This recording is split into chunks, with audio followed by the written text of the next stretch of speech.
बात खनन घोटाले की करेंगे, जिसमें हेमंत सोरेन की ईडी में पेशी की गई। अवैध खनन मामले में आज मुख्यमंत्री हेमंत सोरेन को ईडी ने पूछताछ के लिए बुलाया है और इससे पहले रांची में यूपीए विधायकों की बैठक बुलाई गई थी और सभी विधायकों को रांची में ही रहने के निर्देश दिए गए थे।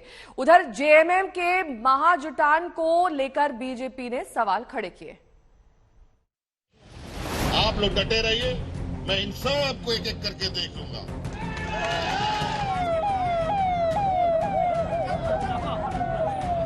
आज हमें एक लड़ाई और लड़नी है। झारखंड में खनन घोटाले की आंच अब मुख्यमंत्री हेमंत सोरेन तक पहुंच गई है। करीब 1000 करोड़ के खनन घोटाले में एक्शन का काउंटडाउन तो कई महीनों पहले ही शुरू हो गया था, लेकिन अब जांच का सीधा सामना करने के लिए सीएम सोरेन की बारी है। लिहाजा आज ईडी ने मुख्यमंत्री को पूछताछ के लिए तलब किया है। सीएम सोरेन की पेशी से पहले राज्य का सियासी पारा हाई है। कल दिन भर बैठकों का दौर चलता रहा। पहले जेएमएम की बैठक मुख्यमंत्री आवास में आयोजित की गई, उसके बाद कांग्रेस के विधायक दल की बैठक शाम को हुई और फिर देर रात में सीएम हाउस में यूपीए की बैठक हुई, जिसमें मौजूदा राजनीतिक हालात पर चर्चा की गई।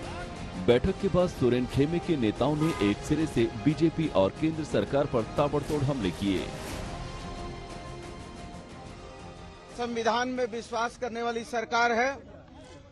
माननीय मुख्यमंत्री जी को सम्मन हुआ है, माननीय मुख्यमंत्री जी जाएंगे, ईडी को जो भी कॉपरेशन करना है करेंगे, लेकिन जिस तरीके से सरकार को अपदस्थ करने की साजिशें चल रही हैं, वो साजिशें बेनकाब होंगी। बैठक में कुछ तय नहीं है। यूपीए गठबंधन के बैठक बुलाए थे माननीय मुख्यमंत्री जी, हम लोग सारे दल के लोग यहाँ आए थे और उनको हम लोग ढेर सारी शुभकामनाएं भी दिए और ये सारे विधायक जो है गठबंधन के, उनको यही बात का आश्वस्त कराए कि आप मेरा नेता है, आगे भी आप नेता रहिएगा। मंत्रियों के बयान से पहले सीएम सोरेन ने भी केंद्र सरकार पर जमकर हमला बोला। कार्यकर्ताओं को संबोधन में हेमंत सोरेन ने कहा कि राज्य में षड्यंत्रकारियों का राज चलेगा या यहाँ के आदिवासियों का, ये अब आपको तय करना है। किन प्रकार ये लोग लगे हुए हमें परास्त करने के लिए, हमें सत्ता से बेदखल करने के लिए, क्योंकि इनको पता है कि ये आदमी 5 साल अगर यहाँ टिक गया तो यहाँ के मूलवासी आदिवासियों को इतना मजबूत कर देगा कि जो लोग बाहर से आकर के यहाँ राजनीति करते हैं उसको खदेड़ने का काम करेगा। आप लोग डटे रहिए, मैं इन सब को एक एक करके देख लूंगा।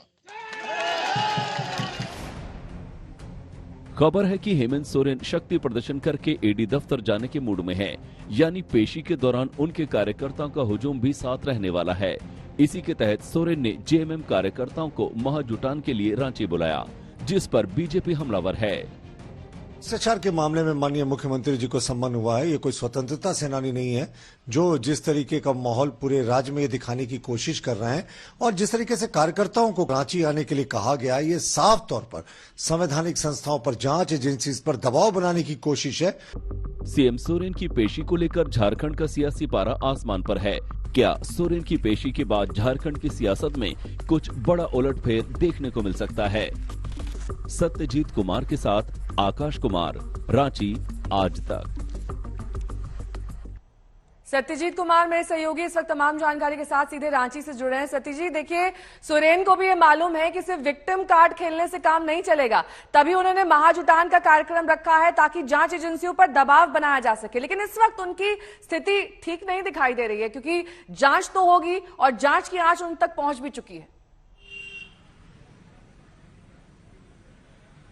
देखिए, बिल्कुल जांच तो उन्हें फेस करना ही पड़ेगा। यही वजह है कि पहले जो है वो कहते रहे, आज तक से एक्सक्लूसिव बातचीत में भी उन्होंने कहा कि वो जेल जाने से नहीं डरते, ईडी सीबीआई से नहीं डरते, और इस बार उन्होंने जो मैसअप किया है वो एक ट्राइबल से मैसअप किया है। ट्राइबल जो चेयर को होल्ड कर रहा है, जो यहाँ के जनजातियों के लिए कुछ करना चाहता है, यहाँ के पिछड़ों के लिए कुछ करना चाहता है, जो स्कीम को रोल आउट कर रहा है, उससे मैसअप किया। और पब्लिक जो है वो बी फिटिंग रिप्लाई देगी।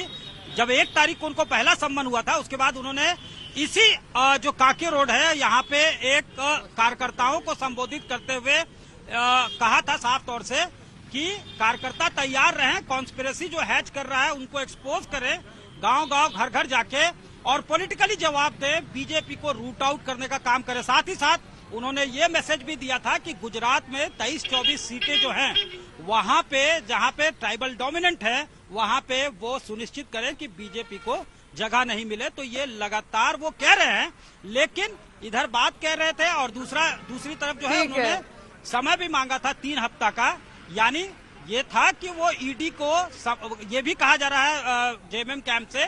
बहुत बहुत शुक्रिया सत्यजीत इस तमाम जानकारी के लिए आपका।